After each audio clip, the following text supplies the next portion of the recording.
आप सभी शिक्षक साथियों को मेरा नमस्कार। साथियों, अंतर जनपदीय स्थानांतरण की प्रक्रिया का आदेश जारी हो चुका है। जी हाँ, अंतर जनपदीय सामान ट्रांसफ़र की प्रक्रिया जो है शुरू होने जा रही है। इसका पूरा आदेश जारी हो चुका है। पहले जो आदेश आया था उसके बाद अब एक नया आदेश कल जारी किया गया है और इसमें समय सारणी जारी कर दी गई है, कब जो है कैसी प्रक्रिया संपन्न होगी। तो इस पूरी प्रक्रिया में कई सारे शिक्षकों के बहुत से डाउट हैं और कमेंट करके पूछ रहे हैं। तो आज की इस वीडियो में सभी पर बात करेंगे और सारे डाउट आपके क्लियर करेंगे कि यह प्रक्रिया किस प्रकार से संपन्न होगी और क्या क्या चीज़ें इसमें होने वाली हैं, किस प्रकार से ये प्रक्रिया होगी। तो सबसे पहला सवाल यही है कि क्या भारांक का लाभ मिलेगा। जी हाँ, भारांक को लेकर के शिक्षक साथियों की ओर से पूछा जा रहा है। वहीं किस जनपद में कितने पद खाली हैं, ये कैसे पता होगा। क्या सभी जनपदों में ट्रांसफ़र की प्रक्रिया हो सकती है, इसको लेकर के। साथ ही इस नीति से क्या शिक्षकों को फ़ायदा होने वाला है, इस पर भी बात करेंगे। क्या सभी शिक्षक आवेदन कर सकते हैं, कैसे ये प्रक्रिया संपन्न होगी।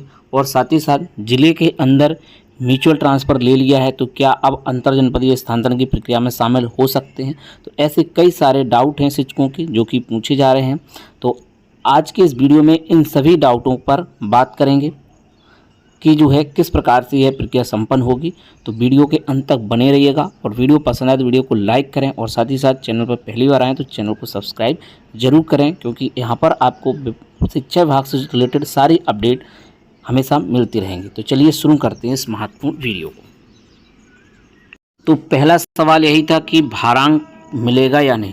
तो देखिए, भारांक की प्रक्रिया इस वाले ट्रांसफ़र में पूर्ण तरीके से हटा दी गई। तो किसी प्रकार का कोई भी भारांक किसी को नहीं मिलने वाला, ना ही दिव्यांग कैटेगरी को, ना ही पति पत्नी को, और ना ही गंभीर रूप से बीमारी है या असाध रोग है। तो किसी प्रकार का भारांक का सिस्टम इस वाले ट्रांसफ़र में नहीं मिलने वाला है, क्योंकि ये वाला ट्रांसफ़र जो है अधिक शिक्षक वाले जनपदों से कम शिक्षक वाले जनपदों के लिए हो रहा है। तो सबसे पहला बिंदु जो कि आप सभी का डाउट है, क्या भारांक की प्रक्रिया ट्रांसफ़र में अपनाई जाएगी। तो भारांक की प्रक्रिया, ये जो ट्रांसफ़र की प्रक्रिया बनाई गई है उसमें ये बिल्कुल भी नहीं है, क्योंकि इस बार ट्रांसफ़र की पॉलिसी जो है नए सिरे से लागू की गई है। पहले जो ट्रांसफ़र की प्रक्रिया होती रही है उसमें क्या होता था कि एक ज़िले से दूसरे ज़िले में जाने के लिए जो है मेरिट लिस्ट बनती थी, जो है नंबर दिए जाते थे। इतनी सेवा करने पर कहीं 5 अंक, असाध रोग से गंभीर पर 10 अंक, चाहे वो माता पिता असाध हों या बेटा बेटी असाध हों या खुद भी असाध हों। दिव्यांग कैटेगरी को अलग भारांक दिया जाता था, सेवा काल का अलग भारांक दिया जाता था, महिला पुरुषों को अलग अलग भारांक दिया जाता था, जो कि इस बार पूरी प्रक्रिया को बदल दिया गया है। वो प्रक्रिया को हटा दिया गया और नए सिरे से ये प्रक्रिया हो रही है। ठीक है, तो पहला पॉइंट ये हो गया। वहीं दूसरा बिंदु, सीट कैसे पता चलेंगे। तो देखिए, सीट के लिए जो है वेबसाइट बनाई जाएगी, ठीक है, और उसी पर ये प्रक्रिया होगी, क्योंकि स्पष्ट कहा गया है कि किस जनपद में कितनी सीटें हैं, इसको लेकर के, यानी कि रिक्तियां या सीटें या पद, आप कुछ भी समझें। इसमें क्या होगा कि जिस जनपद में जो सीटें हैं, यूडाइस पोर्टल पर जो बच्चों का छात्रांकन होगा उसके हिसाब से। अब क्योंकि आदेश जो आया है उसमें ये बात स्पष्ट नहीं की गई है कि किस डेट में जो है छात्रांकन लिया जाएगा, कि 1 जुलाई को लिया जाएगा, कि सितंबर में लिया जाएगा, कि अप्रैल में लिया जाएगा। तो वो जब सीटों की संख्या आनी शुरू हो जाएगी तब उसमें स्पष्ट दिया रहेगा कि इतनी डेट का जो है डाटा लिया गया है। अभी आदेश में ये बात स्पष्ट नहीं की गई है। तो सीटें कितनी होंगी, किस जनपद में, कितने शिक्षक किस जनपद से जाने हैं और किस जनपद से नहीं जाने हैं, क्योंकि कुछ जनपद ऐसे भी होंगे जहाँ पर सब चीज़ें बराबर भी हो सकती हैं। कुछ जनपद ऐसे होंगे जहाँ पर शिक्षक ज़्यादा हैं, वहाँ से जाएंगे, और कुछ जनपद ऐसे होंगे सिर्फ यहाँ पर आएंगे, वहाँ पर जा नहीं पाएंगे, क्योंकि जहाँ पर कम है सिर्फ वहाँ पर आएंगे ही, वहाँ से जा नहीं सकते हैं। और जहाँ पर ज़्यादा है वहाँ से जाएंगे ही, और इसका उल्लंघन भी नहीं कर सकते हैं, ऐसा स्पष्ट आदेश में लिखा गया है। ठीक है, आदेश का आप दूसरा बिंदु आप देख लें कि जो है इसमें अंतर जनपदीय स्थानांतरण आवश्यकता से अधिक अध्यापक वाले जनपदों से अध्यापक आवश्यकता वाले जनपदों में ही किया जाएगा। तो ये बात यहाँ पर स्पष्ट हो जाती है। और तीसरा बिंदु है कि यूडाइस पोर्टल पर उपलब्ध छात्र संख्या के आधार पर ही किया जाएगा, लेकिन किस डेट का लिया जाएगा ये बात अभी इसमें स्पष्ट नहीं है। लेकिन ये बात स्पष्ट है कि शिक्षक शिक्षिकाओं की आवश्यकता वाले एवं आवश्यकता से अधिक शिक्षक वाले जनपदों चिन्हित करते हुए सूची ऑनलाइन प्रदर्शित किया है। तो देखिए सूची जो है ऑनलाइन प्रदर्शित होगी। जैसे ही इसकी सूची जारी होती है आप सभी को हमारे यूट्यूब चैनल शिक्षा विभाग पर देखने को मिल जाएगी। साथ ही साथ हमारे यूट्यूब चैनल का जो है व्हाट्सएप ग्रुप बना हुआ है और टेलीग्राम पर भी है, इसलिए आप उसको भी ज्वाइन कर लें। बाकी का आप समझ रहे हैं कि जो प्रक्रिया है ग्रामीण सेवा से ग्रामीण सेवा, नगर से नगर, वहीं नियमित शिक्षक होना चाहिए, यानी आपकी सर्विस ब्रेक नहीं होनी चाहिए। और एक और पॉइंट है कि इसके लिए कोई सेवा अवधि की बाध्यता नहीं है। सेवा अवधि की बाध्यता वैसे भी नहीं होगी क्योंकि 5 साल से कोई भर्ती ही नहीं आई है, तो वैसे भी टाइम निकल चुका है कि सभी लोगों की सेवा 5 वर्ष से ऊपर ही हो गई है। अब बात करते हैं कि किस प्रकार से जो है जनपद मिलेंगे। तो देखिए आवश्यकता से अधिक अध्यापक वाले चिन्हित जनपदों में से कार्य शिक्षक शिक्षिका द्वारा स्वेच्छा से अधिक आवश्यकता वाले जनपदों को ऑनलाइन विकल्प वरीयता क्रम में लिया जा सकता है। तो अब इसमें वरीयता का क्रम बनाया जाएगा। ठीक है, कैसे ये होगा इसको समझे। मान लीजिए एक ज़िला है झांसी, ठीक है, और दूसरा ज़िला है जालौन, ठीक है। अब ऐसे और भी ज़िले हैं, ठीक है। कोई व्यक्ति झांसी से जालौन जाना चाहता है, ठीक है, झांसी से जालौन जाना चाहता है। अब वहाँ पर 2 शिक्षक हो जाते हैं तैयार कि जो है मुझे भी जाना है, तो उसमें से जिसकी सेवा काल अवधि ज़्यादा होगी, यानी कि उनकी ज़िले में नियुक्ति, स्कूल में नियुक्ति नहीं, क्योंकि ये पद जो है बेसिक विभाग में ज़िले की नियुक्ति के हिसाब से चलता है, ना कि विद्यालय में हिसाब से। ज़िले का कैडर का पद है, तो ज़िले में आपकी स्थिति देखी जाएगी कि आप दोनों में से कौन सीनियर है, उसी को पहले मौका दिया जाएगा। अब मान लीजिए और भी दूसरे जनपद के शिक्षक जो है जालौन जनपद को फिल कर देते हैं, झांसी वाले ने फिल किया है, तो झांसी और दूसरे जनपद के शिक्षक का भी आपस में देखा जाएगा कि किसकी जो है ज्वाइनिंग पहले की है, उसको झांसी जनपद अलॉट किया जाएगा। तो इस प्रकार से ये प्रक्रिया होगी, यानी कि जिस प्रकार से स्कूल आवंटन होता है ना शिक्षक भर्ती में, उसी प्रकार से ये जो है प्रक्रिया देखी जाएगी। उसमें मेरिट बेस होता है, लेकिन इसमें आपकी जो है सेवा काल देखी जाएगी कि आप सीनियर हैं या नहीं। अगर आप सीनियर हैं और दूसरा भी कोई नियुक्ति सेम है, तो फिर आप जो एज में बड़े होंगे उनको देखा जाएगा। इस प्रकार से अगर एज में भी बड़े हैं तो फिर जो है अल्फ़ाबेट के नाम के हिसाब से देखा जाएगा। तो ये प्रक्रिया को इस प्रकार से अपनाया जाएगा। और यहाँ पर आप देख लें, जनपद में वरीयता क्रम में विकल्प दिया जाएगा। शिक्षिका द्वारा पोर्टल पर प्रदर्शित हो रहे जनपदों में से कम एक जनपद का विकल्प देना होगा।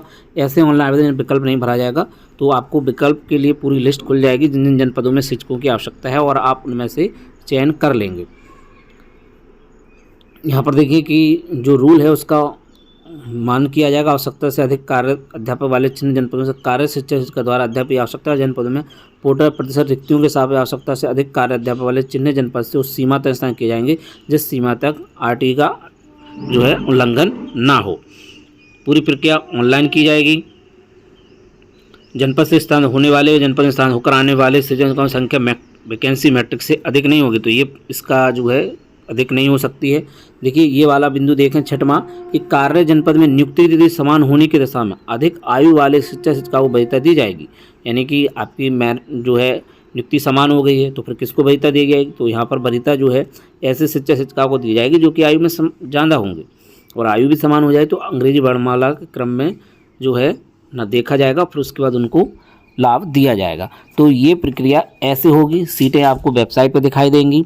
बाकी आपको एक ही जनपद में मान लीजिए 2 सीटें हैं, वहाँ पर 4 लोग अप्लाई करते हैं विभिन्न जनपदों से, तो उन सभी में उनके आपस में देखा जाएगा किसकी मेरिट ज़्यादा है। मेरिट का मतलब है यहाँ पर आपका ये देखा जाएगा आपने सेवा काल कितने वर्ष किया, यानी आपकी ज्वाइनिंग कब की है, सभी की देखी जाएगी। और जो बेस्ट होंगे 2 लोग, उन्हीं को जो है उस जनपद में ट्रांसफ़र की प्रक्रिया का लाभ दिया जाएगा। तो ऐसे ये सिस्टम बनाया जाएगा और ये सब ऑटोमेटिक सिस्टम रहेगा, यानी कि आपकी ज्वाइनिंग वगैरह सब कुछ ऑनलाइन फीड है। मानव संसाधन पोर्टल से डाटा सिंक हो जाएगा, सभी का जो है डाटा उस पर दिखेगा और इस हिसाब से जो है उनका ट्रांसफ़र की प्रक्रिया अपनाई जाएगी। तो इस टाइप से ये ट्रांसफ़र होने जा रहा है। वहीं शिक्षकों की ओर से एक सवाल और पूछा जा रहा है कि अंतः जनपदीय ट्रांसफ़र में OTP शेयर कर दिया, यानी ज़िले के अंदर OTP प्रक्रिया संपन्न हो चुकी है, तो क्या अंतर जनपदीय में भाग ले पाएंगे, तो बिल्कुल ले पाएंगे, क्योंकि ये ज़िले के अंदर है तो इसमें कोई समस्या ही नहीं है कि आपका अंतर जनपदीय में आप नहीं ले पाएंगे। तो ये प्रक्रिया में भी आप भाग ले सकते हैं, इसमें ऐसी कोई बाध्यता नहीं है, ना ही कोई अभी ऐसा कोई आदेश है, क्योंकि ज़िले के अंदर आप ट्रांसफ़र ले रहे हैं तो इसमें कोई भी RTE का मानक गड़बड़ाएगा नहीं, क्योंकि ज़िले के अंदर ही आप ये सारी प्रक्रिया कर रहे हैं और आप ज़िले के बाहर जाना चाहते हैं। तो अगर आपकी जो है जॉइनिंग किसी दूसरे शिक्षक से ज़्यादा है तो आप आसानी से जा सकते हैं, क्योंकि ये ज़िले का कैडर का पद है, इसलिए इसमें कोई भी ऐसी समस्या बिल्कुल भी नहीं है कि आप अंतर जनपदीय म्यूचुअल ट्रांसफ़र में जो है OTP शेयर कर दिए हैं तो आपका जो है अंतर जनपदीय स्थानांतरण नहीं होगा। ऐसा कुछ भी नहीं होने वाला है, बिल्कुल हो जाएगा। वहीं पूरी प्रक्रिया में आप देख लें 6 और 7 तारीख में जो है प्रक्रिया के लिए जो है शिक्षक संघ आवश्यकता वाले उनकी ऑनलाइन सूची प्रदर्शित कर दी जाएगी। तो आज और कल में जो है सूची आपको पोर्टल पर दिखनी शुरू हो जाएगी। जिस प्रकार से ये समय सारणी बनाई गई है, काफ़ी तेज़ी से काम करने की बात यहाँ पे की गई। अब देखना होगा कि इसमें कितनी तेज़ी होती है, क्योंकि आदेश तो काफ़ी तेज़ी से आते हैं लेकिन जो है प्रक्रिया संपन्न होने में काफ़ी टाइम लग जाता है। तो यहाँ पे ही कहा गया है कि आवश्यकता से अधिक वाले और आवश्यकता से कम वाले जो है ज़िलों की लिस्ट जो है वहाँ पे कितने शिक्षक शिक्षिकाओं को जाना और आना है उसकी लिस्ट जो है आज और कल में जारी कर दी जाएगी। बाकी आदेश आएंगे किस वेबसाइट पे है, क्या सूची है, सारी प्रक्रिया आप सभी को चैनल पर देखने को मिलती रहेगी, तो चैनल को सब्सक्राइब जरूर कर लें। वहीं आवेदन की प्रक्रिया 9 तारीख से शुरू होगी और 12 तारीख तक चलेगी, इसको आप देख लें। बाकी आपका प्रिंट आउट आपको 9 से 13 में जमा करना होगा। डाटा लॉक होगा 14 तारीख को। लिस्ट जो है स्थानांतरण की प्रक्रिया 16 तारीख को संपन्न कर दी जाएगी। बाकी पूरी प्रक्रिया 23/5/25 में जो आदेश जारी हुआ था उसी के अकॉर्डिंग की जाएगी। तो इस प्रकार से प्रक्रिया होने वाली है। सीटें आपको वेबसाइट लॉन्च होगी और वेबसाइट के माध्यम से लिस्ट आ जाएगी किस जनपद में कितने शिक्षकों को जाना है और कितने को आना है, इस प्रकार से। ठीक है, अंतर जनपदीय में फॉर्म भर दिया है तो तब भी आप फॉर्म भर सकते हैं, कोई प्रक्रिया में शामिल हो सकते हैं। भारांक की प्रक्रिया को इस बार हटा लिया गया। भारांक किसी भी साथी को नहीं मिलने वाला है, क्योंकि भारांक की पूरी प्रक्रिया को इस ट्रांसफ़र की प्रक्रिया से हटा लिया गया है, क्योंकि एक प्रकार से नई स्थानांतरण नीति जो है इस बार लॉन्च की गई है और यूडाइस पोर्टल का डाटा का इस्तेमाल करते हुए जनपद में गणना की जाएगी कि किस जनपद से कितने शिक्षकों को यहाँ से जाना है, ये प्रक्रिया, और किस जनपद में जो है शिक्षकों को आना है, ये सारा डाटा जो है यूडाइस के आधार पर लिया जाएगा। लेकिन किस डेट का लिया जाएगा अभी इसके लिए आपको इंतज़ार करना होगा कि ये अप्रैल का लिया जाता है कि सितंबर का लिया जाता है। सारी प्रक्रिया जो है आपको मिलती रहेगी, अपडेट दी जाती रहेगी। तो बने रहें शिक्षा भाई यूट्यूब चैनल पर। अगर आपको और भी कोई डाउट है इस ट्रांसफ़र की प्रक्रिया को लेकर के तो आप कमेंट जरूर कीजिएगा, उनका जवाब जरूर दिया जाएगा। साथ ही साथ टेलीग्राम को ज्वाइन कर लें और हमारे व्हाट्सएप ग्रुप को भी वहाँ पर ज्वाइन कर लें, वहाँ पर भी अपडेट मिलती रहेगी। और वहाँ पर कई सारे हमारे साथी जुड़े हुए हैं और एक दूसरे से अपनी हेल्प करते रहते हैं। विभिन्न विभागीय आदेश एवं अपडेट आप सभी को वहाँ पर भी मिलती रहेगी। बाकी किस जनपद में सीट नहीं आएंगी इसके लिए आप सभी बिल्कुल इंतज़ार कीजिएगा। जैसे ही लिस्ट जारी होती है, वेबसाइट लॉन्च होती है, कोई नया आदेश आता है, सारी अपडेट आप सभी को चैनल पर मिलती रहेगी। तो हम मिलते हैं किसी नेक्स्ट वीडियो में और नए अपडेट के साथ, नई जानकारियों के साथ। जय हिंद।